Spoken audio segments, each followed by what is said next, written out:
head itself with what is called the midline echo of the head and the spicules or fragments of bone. Now this head, which I'm outlining here, on this 12-week child is simply too large to be pulled in one piece out of the uterus. The abortionist is going to have to employ this instrument, the polyp forceps, in an attempt to grab the head. The abortionist will attempt to crush the head with this instrument in this manner and remove the head piecemeal from the uterus.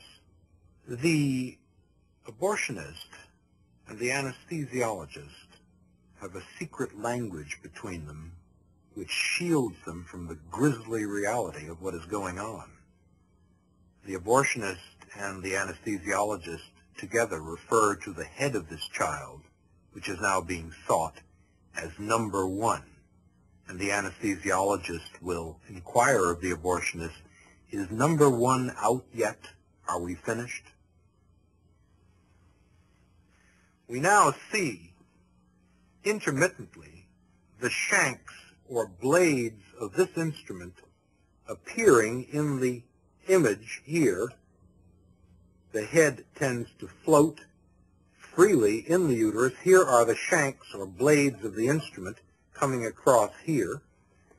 And the head is now being locked on by this polyp forceps, and the head is being pulled down toward the cervix. Now all we see remaining are simply the shards, the broken fragments, the pieces of tissue which document that there was once a living, defenseless, tiny human being here. In considering the impact of abortion on our society, let's look at some figures as to what has actually happened in the last 20 years. We have reliable figures indicating that in 1963, long before abortion became legalized by the infamous Roe v. Wade decision, there were approximately 100,000 illegal abortions done annually in the United States, and very few legal abortions. In 1973, the first year in which that Roe v. Wade decision prevailed in this country, there were 750,000 abortions done. And in 1983, the last year for which we have full and complete figures, there were 1.5 million abortions. Now let's look at abortion as an industry. Last year, there were 1.5 million abortions done in this country. And the average cost of an abortion is about $300 to $400 per operation. This has created an industry in this country of about $500 to $600 million a year, which would qualify to be on the Fortune 500 list of largest industries in the world. 90% of these monies are going into the pockets of physicians, and the remainder into the pockets of the entrepreneurs who run the clinics. Now, we've had some recent investigation of the question of these clinics. Clinics are being franchised out like fast food services across the country. We know there are chains of them in California and through the Southwest, and even in the Southeast of the United States. And there is some evidence now that increasingly these clinics are falling into the hands of the mob, of the crime syndicate here in the United States, and that this money, abortion money, is tainted not only by the blood of the innocent victims of abortion, but by the dark hand of the crime syndicate in the United States. When discussing abortion, we must also understand that the unborn child is not the only victim.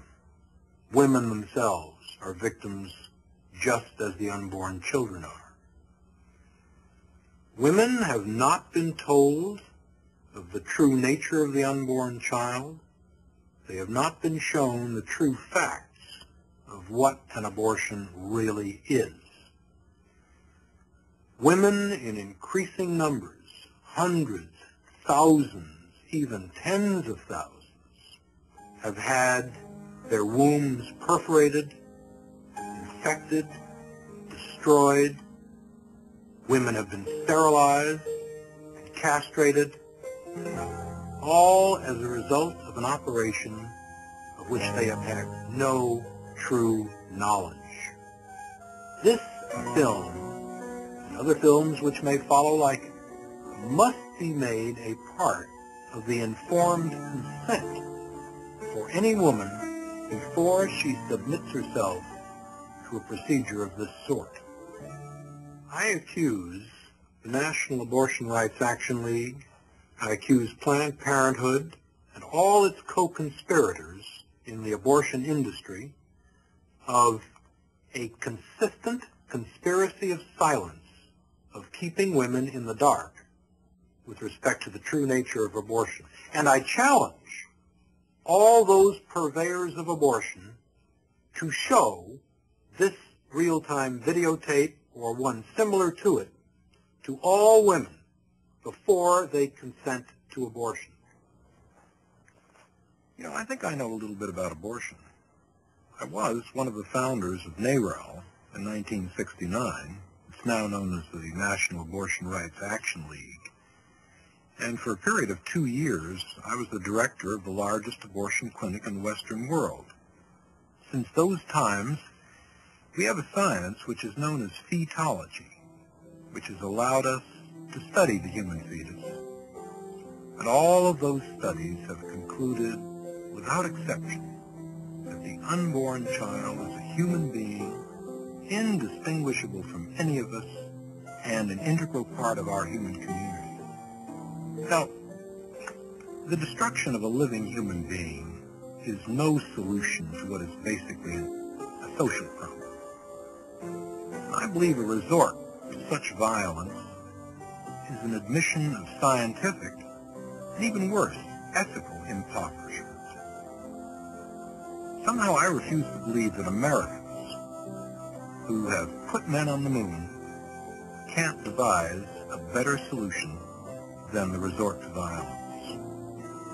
I think we should all, here and now, devote ourselves to an untiring effort to devise a better solution, a solution compounded equally of love and compassion and a decent regard for the overriding priority of human life. That's all.